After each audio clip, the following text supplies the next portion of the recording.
So good morning. And today's class is on working with Property Appraiser.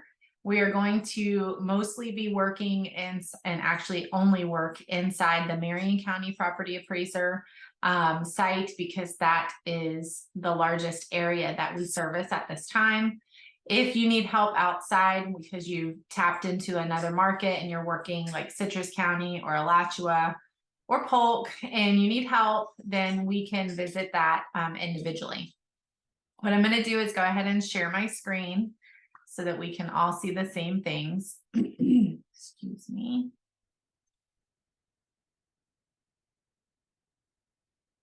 All right, can you see my screen?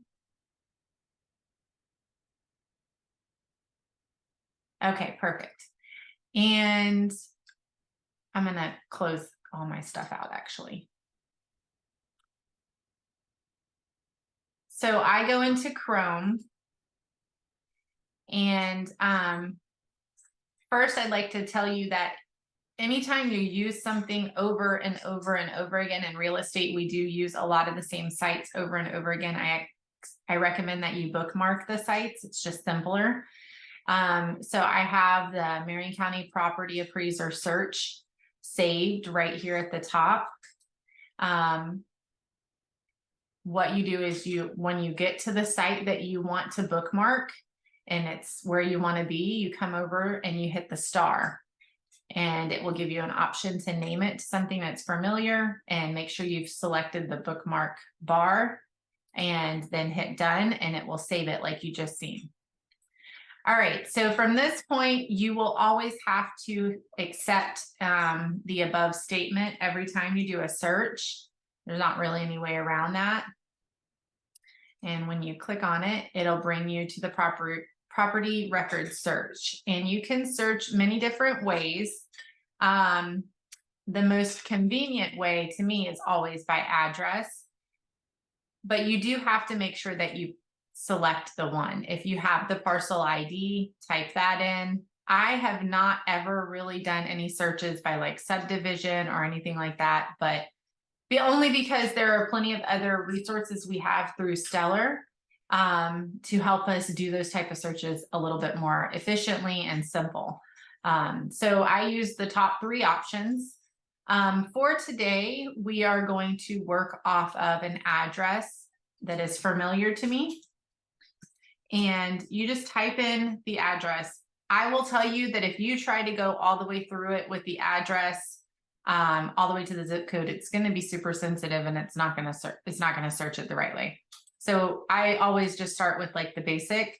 I don't put any like STs for first or anything like that. I just do the address simply. And then you can hit search. Excuse me. It's going to bring up the property. Want to verify the address. Some things to know is that the property site address is not always the address that like a homeowner resides at. So, you know, it could be an owner occupied, then yes, this would be the property address. But if they are a investor, then, you know, it may not be the same. So like if you're searching it by parcel ID and the address doesn't match, you know, you just kind of want to check all the bases across the top. But obviously you can see parcel ID, the name, and the site address. And you can go straight to the map it option from here. It also includes the acres on here. If you do a search by name, so we're going to do the same thing. If you notice, the name is spelled with the last name first. I mean, first name, then last name, right? So when you do a name search, you want to do the last name. So, and then if I just type in like the first letter, it didn't do it, right? So let's try. It's super sensitive is all I'm trying to get to here. Let's see if I do the whole thing, if it brings it up. Still not. Let me bring it by first name. Maybe I have it backwards and I'm just not doing it by memory. See, it's not bringing it up at all for some reason, but I can always find it by address. Maybe because it was an LLC, I'm not sure. But if you notice, I only put in the house number and the direction, and it brought me up more options that have similar addresses. So if you don't have the whole address, it will populate that way. So moving along, when you click on the parcel ID, it's going to open up what is considered the property record card. Like, this is what you save to put inside dot loop. This is how the property is deeded. And so most of the information on here is usually accurate. If for some reason you log into it and you see that the name is different than what you have been told, then it could be that it was recently transferred by deed and it hasn't been updated through property appraiser's office. Or they could not know that it was not correct, and you might want to communicate back with them. So at any rate, at the top, it has your parcel ID, and there is anything that's blue, it's clickable. That's really important to remember. If it's blue, it's clickable. All right. Sometimes it's clickable because it's going to take you to a new place, or a definition or an explanation. But if it's blue, it's clickable. So right here gives you the Google Street View. It's telling me it's going to take me to a new window. And it's going to give you the Google Street View, right? But we don't need that for today, but I was just clicking to show you. Up here, it also tells you that you can print the property record card. If you click this print option, you can also save as a PDF, which is absolutely necessary for our office records. You click up there by the destination and hit save as a PDF. And when you hit save, it will give you an option to name it. In history and all of my teachings, I've always said, keep it simple. MCPA means Marion County Property Appraisers. So if I was saving this to a loop, I would put the house number right there. What you'll experience is that you're going to have a lot of this downloaded onto your download folder. And if you try to keep saving the name, you're just going to be saving over it. So if you want to have, the ability to find out which one it is, you need to rename it. So from here, you can go back to the search window. Okay. In this first box is the property information. Okay. From left to right, you see that the Santiago Lambre LLC has a different address than what's over here on the right side of the screen, which is the situs address. The situs address is the actual property that is being mentioned here and that is related to all of the information. This address over to the left is just where this person wishes to receive mail. So likely it's his business. Here in the middle is your tax assessment option. You are always going to need to go into this option when you're looking for the property taxes and any reductions to taxes. When you click on it, it's going to give you a disclaimer that you have to agree to. And,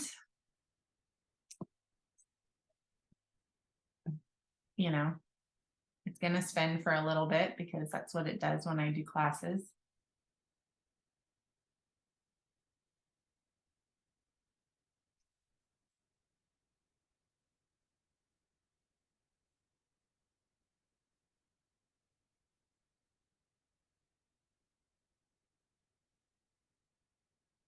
Here we go. Maybe. Funny thing is that I actually just upgraded my internet. So it shouldn't be doing this at all.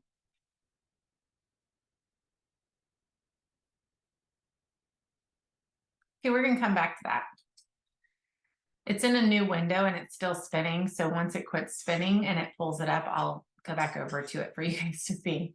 And over here on the right-hand side, it talks about the acreage. So when you're filling out your listing agreements or your MLS data. It's blank on our side. There it goes. Okay, it came up. Is it loaded back? Okay, thanks. All right, so over here on the right, it shows acres. I'm trying to just point out things that you're going to need to know, whether it's for the listing agreement or for information when you're doing comparables to prepare for a listing and for a CMA and everything like that. And also when you're putting the information into MLS. So we've got all the property information up here at the top, right? And down here are the current values. Obviously, these are not market values. These are taxable values. They do not really relate to anything that we do as far as listings, comparables, or listing agreements. Even further down to history of assessed values doesn't really relate. When you move down the screen to property transfer history, it's important to at least just view it. It shows the most recent sale prices, or if there have been any quick claim deeds or anything like that, or if it's moved from, you know, a person to a trust, or from if it's been updated to have like a living will or anything like that. The book and the plat pages are over here. You can click on them and it will take you over to the deeds. And then if you want to see the most recent value of the property when it's sold, of course, it was 7 of 2022 and it sold for $965,000. That it says appraiser's opinion. It says that because it was an actual value that was recorded by a purchase. So even in 2 of 2020, it says it was another appraiser's opinion. There was a purchase for 41.9. So I'll tell you the history is that in February of 2020, it was undeveloped and it was purchased for 41.9. And then after it was developed a couple years later, of course, in the crisis of, you know, the market changes with COVID, it sold for 965. All right, so going down to the next section is the property description. This is going to be a lot of what you need to know about the property for inputting it into MLS and for your legal descriptions on your listing agreements and your contracts, okay? I highly recommend that you do not try to retype this information. If this data is incorrect on any of your documents, it could deter all of your transactions. It could mean that you're not actually listing this property. It could mean that if someone were to find faults in it, then a listing agreement could be voided because they never signed for the right property and they never had the authority, which means they no longer have to pay you. So just be super careful about that. I always recommend highlight, copy, and paste. Always, always, always. All right, so moving on down to land data. You always want to be able to at least glance at this information. A lot of times we're dealing with like agricultural or residential for the most part, but we do have some commercial realtors. And if this was a commercial property, it would identify as so in this zoning section right here in the middle. The use codes are here as well.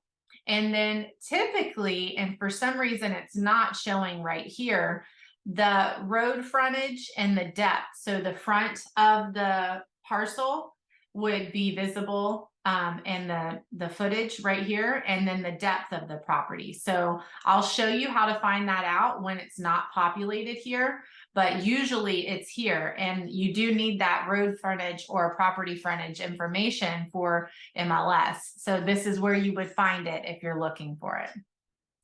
At this point, you know, you don't really need anything other than the left-hand side of the land data. It does tell you the neighborhood. Not every property is located in a neighborhood. Sometimes you'll see it say non-sub, which just means it's not in a subdivision.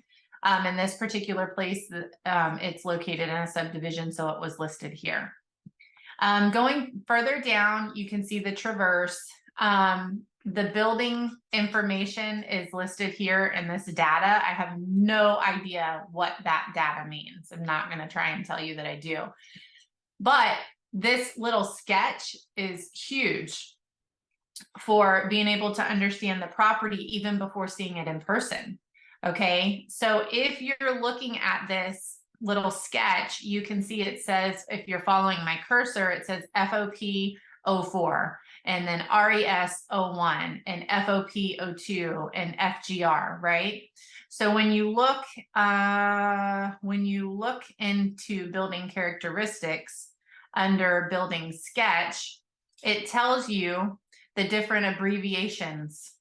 So if we go down to RES, we see that it means finished area. And if we go to what was it? Let me go back to it. FOP04, sorry. FOP04, FOP means porch, open, finished, okay? So on this particular sketch, there was a FOP here and a FOP back in the front. And then the FGR is the garage. You'll get to where garage and it's finished. And so those type of things help you when you're trying to comp out a property and you haven't seen it. You can kind of get an idea of like, you know, what the square footage is. Obviously, if someone's going to say, I don't know how big my house is. Well, you could do the numbers here, or you can just see the layout. You can see that it has a porch and so forth. When you look down under this building characteristics section right here, if you come over here on the left-hand side where my cursor is, it tells you those same types. It says RES, FOP, FGR, FOP, right? And then across all the way, it gives you more details. It says 1, 2, 3, 4, but it also tells you board and batten, no exterior, board and batten, no exterior, single floor, when it was built, if it has a finished attic, if there's a basement area, if the basement is finished. We live in Florida, that's barely existent. And then ground floor area, right? So the ground floor area is your square footage, basically, for each area. So you've got the residence in itself, right? This whole big, massive RES01 is 2502. And then it says total floor area, right? 2502. So then the same thing, the FOP02, which is the front porch, shows 194 square feet. And then the garage, board and batten garage, shows 1,044. So all of these together, when you add them up, make the total square footage for the property when you're inputting it into MLS. But when you only need the square footage under heating for MLS, you're only going to need the residential square footage, which is in this particular case, 2502. Up on the right-hand side, right above it, it shows you the year that it was built. If there are any functional obsolescence or locational obsolescence here, there's a percentage, as well as physical deterioration. There's a percentage there. I don't know how they come up with these percentages, but I do know that the property appraiser's office goes out to properties randomly and tries to update, especially if permits have been pulled, then they will do a full property update if there was a permit pulled for any kind of structure or anything like that, and they update it accordingly.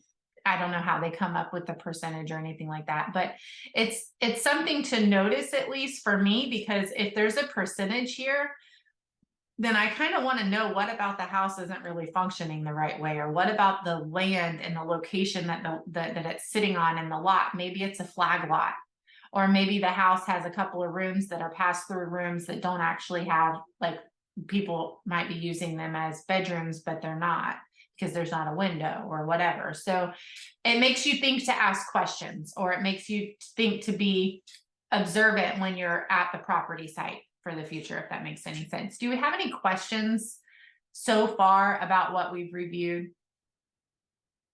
No? Okay, perfect. All right, so moving on down the screen here, I'm going to scroll it up. We go on into, further characteristics of the building.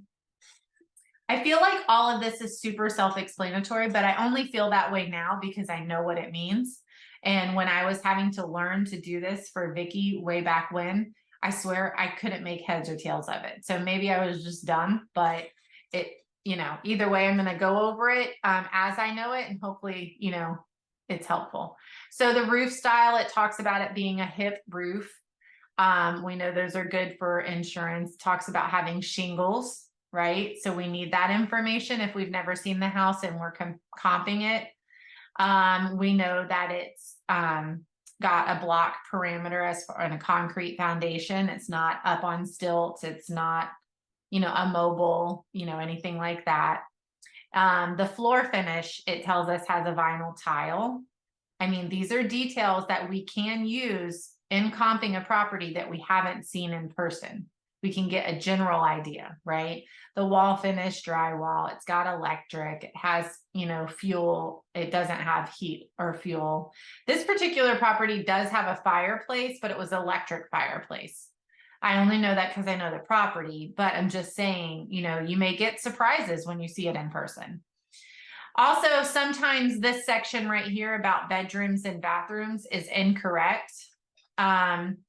When you submit plans as a builder, there are some things that after a certain point, they can be kind of critiqued a little bit. And so sometimes bedrooms get added or bathrooms get added, not entirely, but maybe they're full bathrooms instead of just a 3-piece bathroom or whatever the case is. So on this section, you can see it's got 4 bedrooms, and now it says 4 fixture, 3 fixture, 2 fixture. I don't know why this confused me back in the day, but now I know that 4 fixture means it's a full bathroom, right? You got to think about the fixtures: sinks, toilets, showers, shower, tub, 4. So if it has all those things, it's a 4 fixture bathroom, even if it's a combo. Okay, if it's a 3 fixture, it's typically shower, toilet, sinks. And a 2 fixture just means sink and toilet. So like a half bathroom. Okay. All right. It does have a built-in kitchen. It does have a dishwasher. It does have a garbage disposal. It does have a garbage compactor. It does not have an intercom system, and it does not have a household vacuum. All those things are listed right here. So all those things add or take away from value of a property so that you may or may not have seen in person. And so that's how you verify that information. Any questions about the bathrooms or the bedrooms or anything like that? All right, give me 1 second. I just need to see that my kids are not. Yep, everything's fine. It's just chatty today. Okay, so moving on to miscellaneous improvements. So this is a huge section to be able to help you understand what's on the property, when the last time it was updated. It's not always updated. Okay, so there may be miscellaneous improvements that have been added that the seller will tell you is there that may not be on Property Appraiser. Likely after the sale happens, it will be updated. It just means there may have not been a reason for Property Appraiser to go out and view the property and make any updates to it. And likely, if there are not updates like improvements, then when it does get updated, it will be taxed differently too. So like, here's an example. This property doesn't show that there's a barn on it. It doesn't show the sketch of a barn. It just says that there's a barn, I guess. So it does notice that it's there. It may or may not be included in the taxable value. So when we look at miscellaneous improvements, you can see the codes right here: resin swimming pool, square footage, the life of it, 20 years. When was it put in? 2020. It does include the length and the width. That is important because when you input on MLS, it wants to know how big the pool is. It wants to know if it's a vinyl pool or, a concrete pool. And if you look right underneath it, it says it was a concrete pool. Well, it doesn't say that actually. I'm sorry. The resin swimming pool, you'll need to verify that. I apologize. The paved concrete, 1,400 square feet. That's the concrete around the pool. My apologies. It does have a septic tank and it does have a well. Important information when you are searching a property and you're wanting to make sure if the buyer's like, I don't want to have to deal with the well or a septic, or you're under contract and you need to know whether or not it has a well or septic, and maybe the listing agent doesn't know, and you need to know whether or not it needs to be inspected. Here's a way you could find that out. If it has a septic, it definitely will be on here. Now, if there could be wells on the property that are not mentioned if it's not utilized for the house, like if you're looking at a big farm and they've dug some wells for, you know, the pastures and stuff, those may not be listed on here, but that's what all this information is. It talks about additional paving. It's got the fence wire, the fence board, and the horse barn, right? And it tells you how big it is, 40-year life, and the year that it was updated, all of these things, okay? Planning and building permit search. This is where it says that it's in-ground concrete swimming pool. So I jumped ahead a little bit, guys. So any permits that are pulled for the property should be listed here within a certain range. I would say probably about 20 years. But here's what I'm going to tell you to do. Every time you're looking at property, don't just assume that there's no permits here because it's empty. Come up to the top, highlight your parcel ID, scroll back down, and go to your permit search.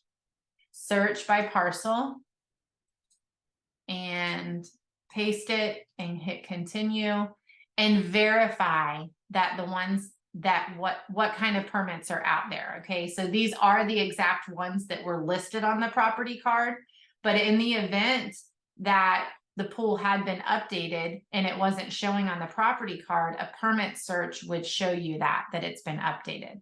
Or in the event that the AC had been updated with the permit, or the roof, or anything like that. So don't just assume that no updates have happened to the property because it's not showing in this little section right here. I don't know why sometimes it doesn't update. It's beside me about that. However, I do know always double check it by doing a permit search, and you can do it directly from that page.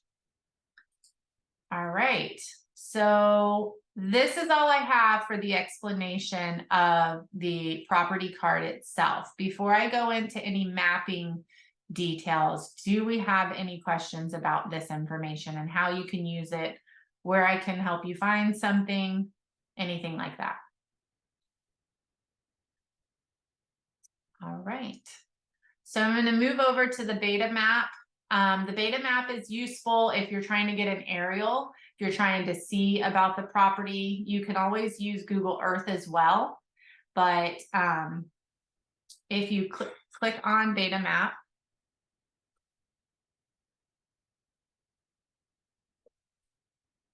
from the property card, it will bring you directly to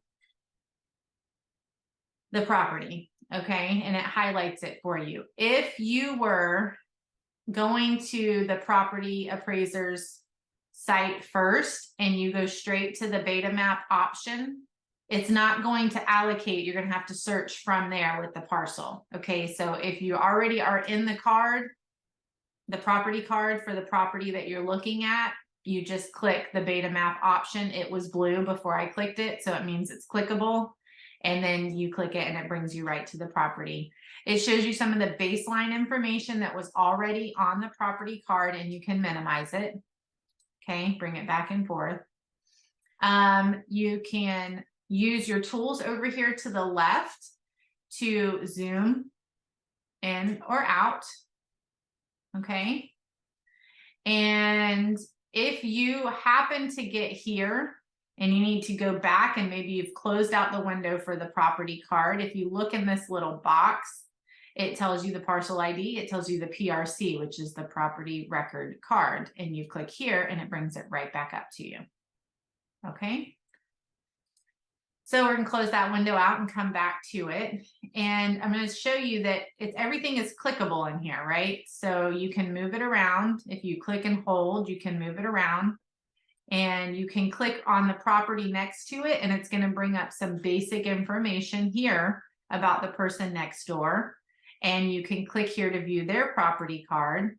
And the reason why I think this is so useful is because maybe you wanna send them a little flyer of the property that you're about to list and let them know if they want to pick their neighbor. You can click here and you can see that's the house next door, but if their mailing address is different, you can mail them the flyer and a note that just says, hey, we're selling the property next door to you over at Northwest 101st Street Road. If you're interested in have anybody that might, you know, fit the need, then here's the flyer, you know, whatever. It's just a little marketing idea. All right, so then if you click this little plus and minus, you can also click the minus and it will usually click and drag the mouse. Oh, very carefully, it zooms you really far out. So don't use that one. I use this little thing, the little slider. But the other reason why it's good to be able to go all the way out is because you can see, things that are around it. Oh, sorry, I gotta get, so you have to hit the hand option over here to be able to maneuver without the zooming again. Sorry, guys. All right, so let's say I need an aerial, a preliminary aerial, right? I'm gonna have drone shots done, but I still need to be able to show people who are not from the area or who are from the area what is surrounding this area, this community. So I want an aerial shot of like a mapped version, right? So up here you have different layers and you have a map tool. You can bookmark things and print. And we have other tools for measuring. We'll get to all of them. In the layer section, you can click and unclick things and it automatically will update. So from here, county flood zone. Nothing changed, right? Unclick it. FEMA flood zones. I'm going to wait and make sure it doesn't change. It did change. There we go. So if you see right here, you're looking for flood zone, you got to mark it. You got to know if the property is in a flood zone, right? You're going to be able to hear your seller tell you no or yes, but you need to know how much of it and where the flood zone is if it is in a flood zone. If it is in a flood zone, it will show you the portion. If you look at some of these properties to the side, I'm going to zoom it in a little bit more. So if you look across the street over here, every little green line is a parcel, right? So this parcel right here is in a little bit of a flood zone, right? So if this was the property that I was selling, the one that's in a flood zone, I would capture an image of this so they could see how much it was, so they could see that it's a pond. And they could see that they could put a house right here facing the pond or whatever the case is, right? So I would show that. And I'll show you how to take these images in a little bit. But that's why it's important to be able to see the flood zone and be able to come in and out of the layers. Okay. Also under general info, there's a lot of options. If you wanted the topography, if you click it, doesn't change too much in this particular zone. It does tell you by zip codes if for some reason you don't know the zip code.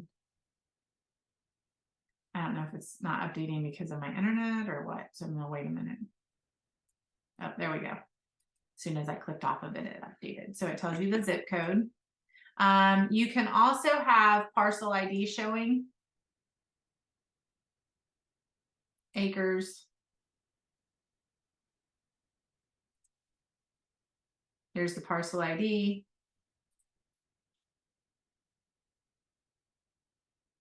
I don't think it's my internet. I think it's the site. Here's the acreage. I'm not going to go through all of these, but you can see how you can layer what you want to view per property. If you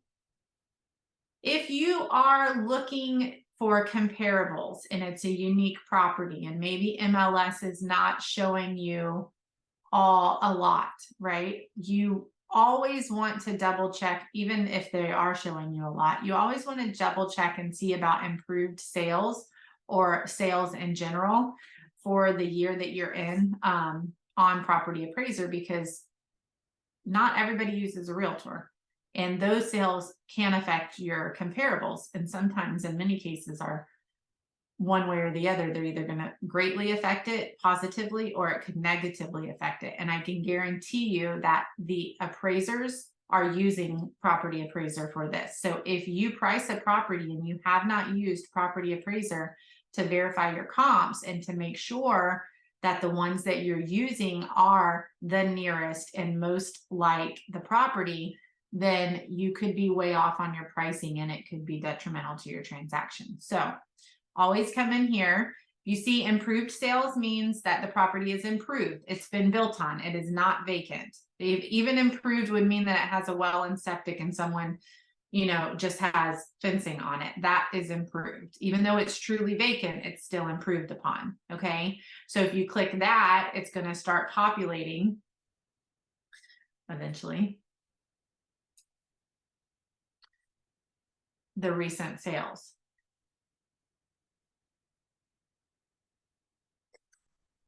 Just going to wait for it to populate. You can actually do a couple years worth if you want. There we go.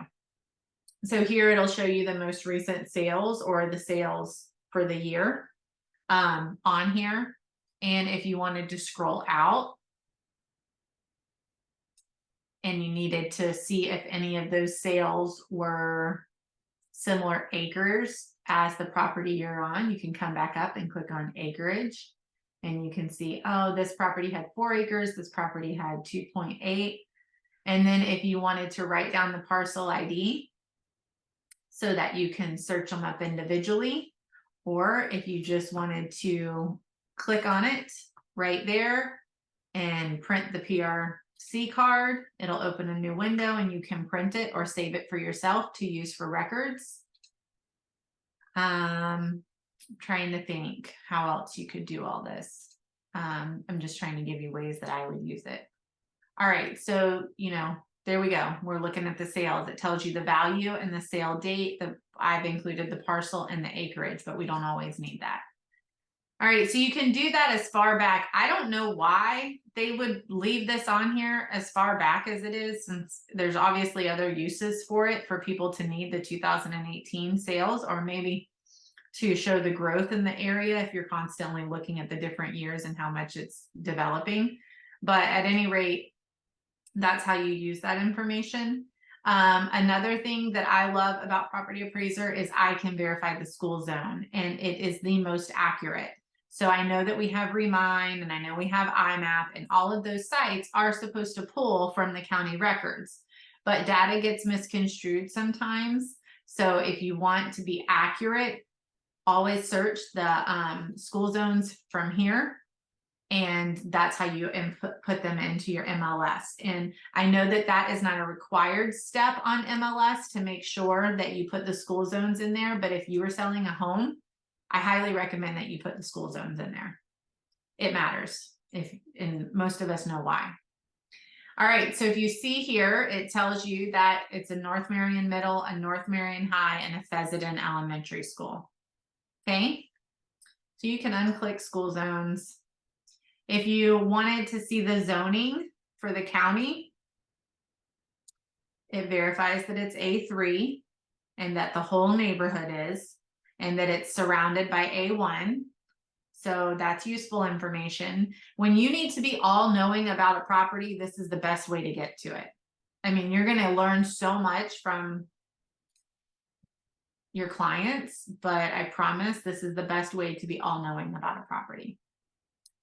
Any questions so far, or thoughts or ideas of anything that I can help with before I keep moving on?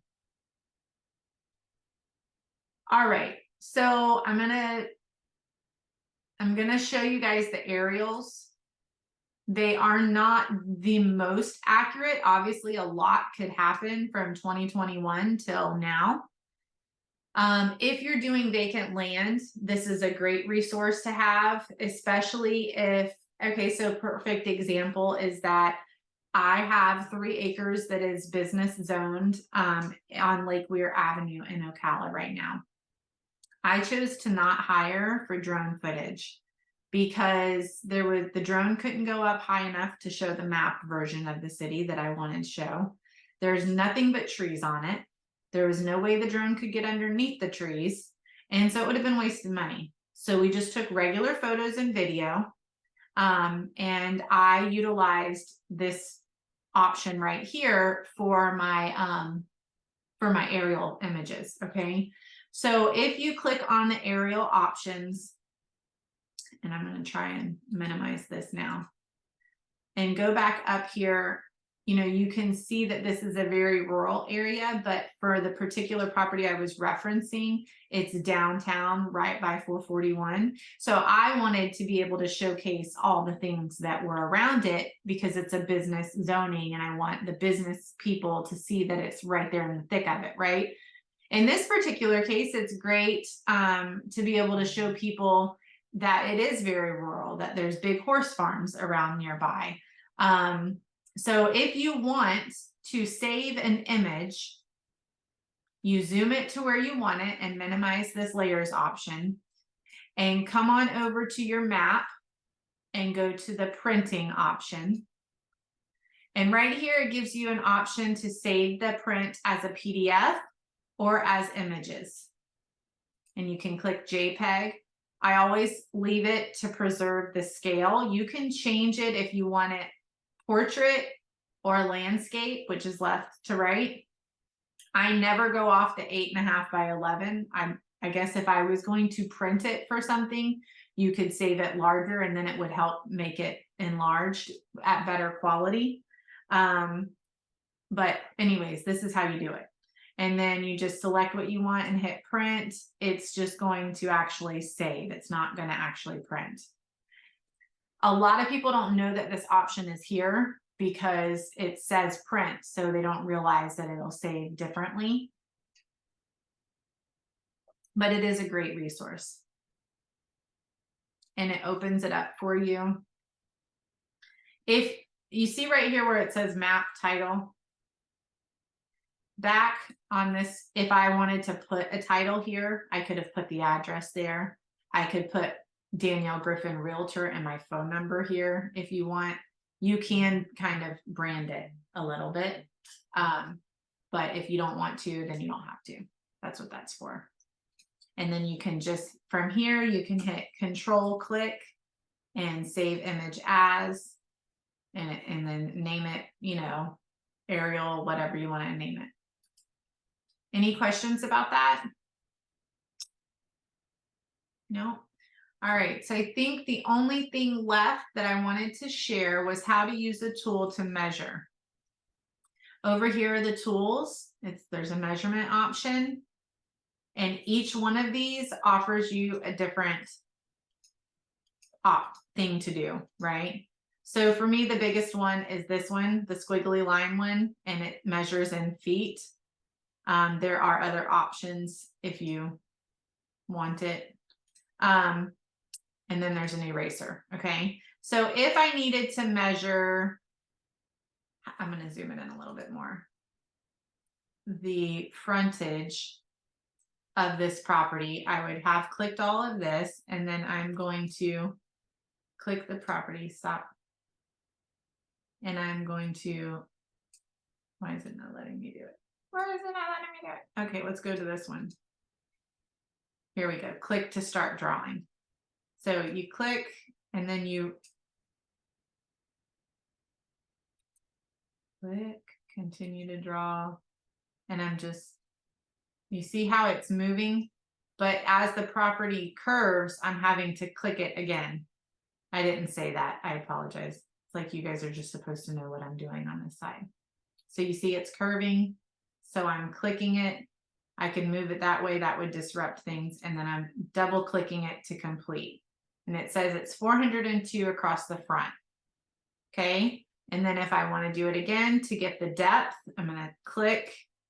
And you see I have this little thing that I can keep using. Click it again, or just go straight if it is a straight line, double click. The new measurement is 422 feet deep. So it's 400, it's almost a perfect square. That's how you use the measurement tool. You could use it for miles. If you were trying to see how many miles from town something was, you would click and run it, you know, run it down the roads, I guess, if you were trying to see how far it was from the nearest grocery store. I guess that could be a tool you would want to use. But this is the measurement option. And that's, I feel like, as much about Property Appraiser that I could possibly share. I don't think that there's anything that I've left out, and I just hope that it was helpful for you, or you can revisit this video and fast forward it through things you don't need one day whenever you've forgotten something, because we always forget. But if you guys have any questions, now is the time. Otherwise, that's it for today.